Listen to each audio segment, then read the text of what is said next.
les Africains doivent comprendre que rien n'est gratuit sur cette terre. Même lorsque vous avez besoin d'un service, il est payant.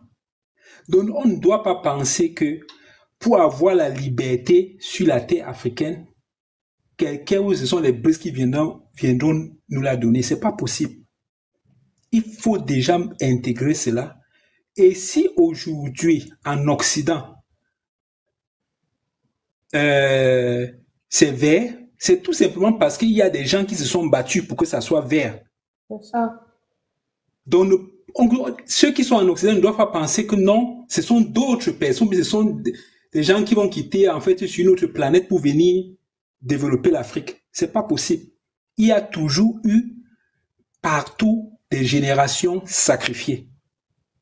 Aujourd'hui, on parle de Mercedes ou on parle des grandes sociétés parce qu'il y a des générations qui se sont sacrifiées pour que ces petits-enfants aujourd'hui puissent bénéficier du fruit de ces sociétés-là.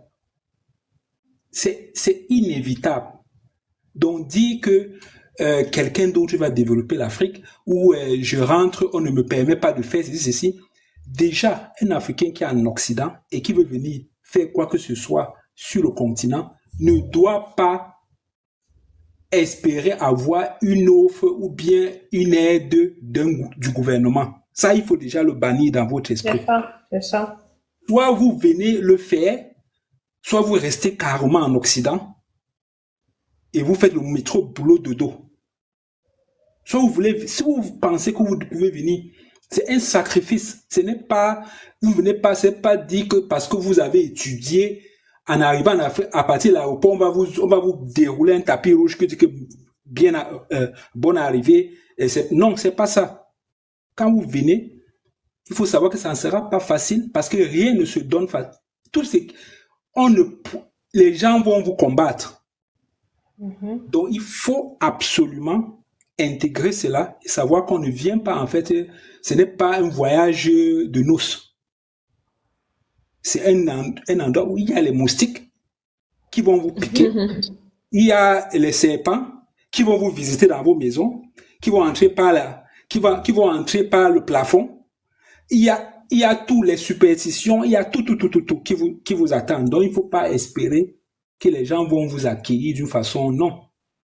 Si vous pensez que vous pouvez développer l'Afrique, vous venez, vous avez des fonds qui peuvent les permettre, vous venez, vous investissez ces fonds-là et vous vous y mettez vraiment.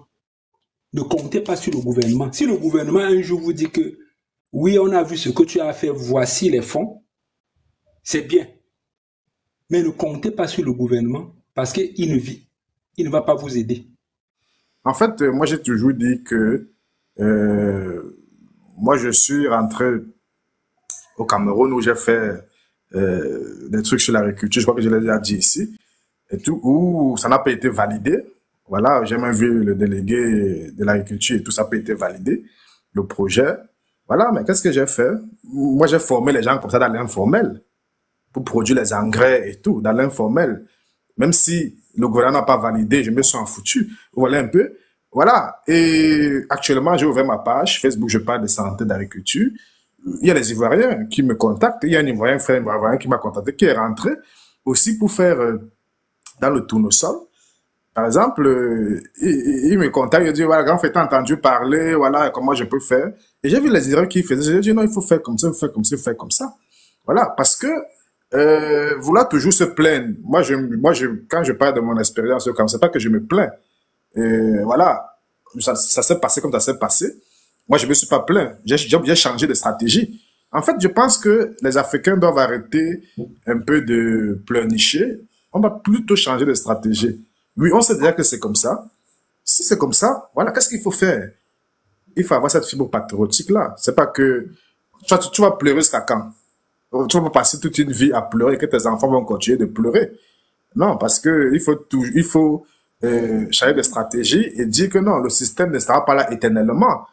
Si on disait aujourd'hui au BRICS, à la, est-ce que, voilà, il y aura Ibrahim Traoré et tout ça là qui aurait changé les choses, ils n'auraient pas cru. Quand il y avait encore les Compaoré, les Bazoum et tout, ils n'auraient pas cru. Mais aujourd'hui, voilà, ils ont des patriotes qui comprennent, qui comprennent un peu le combat et qui continuent à mener le combat. Donc, je pense qu'il faut garder une fibre d'espoir. Il faut être toujours optimiste. Ce que je sais dans la vie, c'est que rien n'est statique, rien n'est permanent. Tout est changement. Donc, c'est ça qui est sûr. Ce qui est sûr dans la vie, c'est que il y aura toujours un changement, coûte que vaille. Donc, ne perdons pas espoir, peut-être dans nos pays respectifs, si ça ne va pas. Ça ne va pas rester comme ça. Ça ne sera pas éternel. Il faut déjà commencer par par donner ce que tu peux à ton petit niveau. Et puis, les autres vont continuer. Même si tu n'es plus là, c'est pas grave. Les autres vont continuer. Mais il faut déjà commencer par impulser ça. C'est ce qu'il faut comprendre. Voilà, parce que même la Chine qui aujourd'hui, comme elle est, elle a été impulsée par Mao et par beaucoup d'autres. Voilà, c'est pas que ils ont pensé ça et puis aujourd'hui bénéficier des résultats. Non, ils ont impulsé et puis les autres ont continué. Aujourd'hui, les résultats sont là. Donc, c'est ce qu'on devrait faire que de croire que ça va tout se limiter sur on va faire quelque chose et on va bénéficier. Là. Non. Donc, il faut voir à long terme. Commencer par impulser et puis le résultat va venir après, quoi.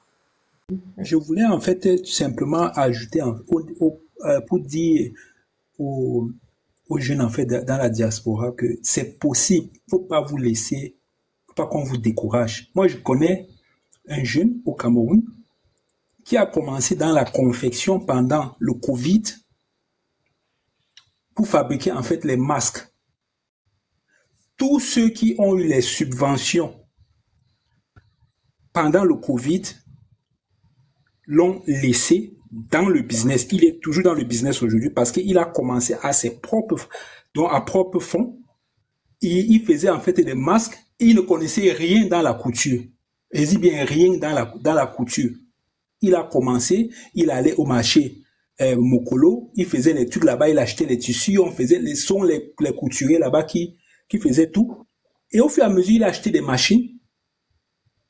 Et aujourd'hui, il a une confection vraiment professionnelle. Je ne veux pas seulement donner le nom parce qu'il fait aujourd'hui des trucs pour les sociétés au Cameroun. Et aujourd'hui, il est déjà dans la sous-région Afrique centrale pour les confections. Donc, que les gens ne restent pas en Europe, ils pensent qu'ils vont arriver en Afrique, on va seulement les dérouler le tapis rouge. J'ai dit, c'est pas possible. Quand ils arrivaient ici, on leur a déroulé le tapis, monsieur Noufi. Exactement. On a déroulé le tapis à personne. Donc, si vous voulez aller développer vos pays, il faut se sacrifier. Parce que ce que vous avez trouvé en Europe, il y a des gens qui se sont sacrifiés pour ça. C'est ça.